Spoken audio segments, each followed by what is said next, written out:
Bienvenue dans ce module d'histoire du yoga. C'est un sujet qui peut être super intéressant, mais on peut aussi se faire chier.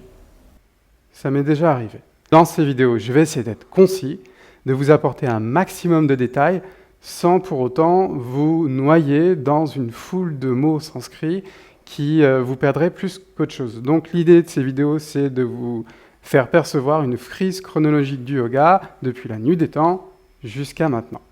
Donc l'histoire du yoga, certains pensent que ça remonte à la nuit des temps, d'autres pensent que c'est depuis que Lululemon a fait des super leggings. On ne sait pas trop, les avis divergent. En tout cas, on va commencer par la vallée de l'Indus. La vallée de l'Indus, c'est l'actuel Pakistan et le nord-ouest de l'Inde. Dans cette vallée, il y avait des habitants et on a retrouvé deux vestiges principaux. Le sceau de Mohenjo-Daro.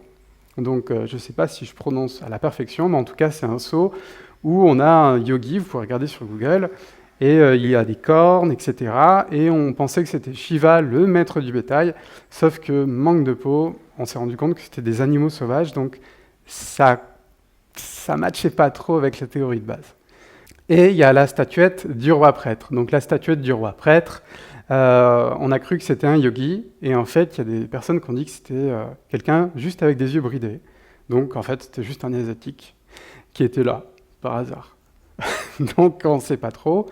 Il y a des historiens qui se contredisent, etc. Mais en tout cas, on n'est pas sûr que l'origine du yoga puisse dater de 5000 ans avant Jésus-Christ, la date de ces vestiges, ni que ça puisse correspondre à la vallée de l'Indus. En tout cas, pas à partir de ces vestiges-là.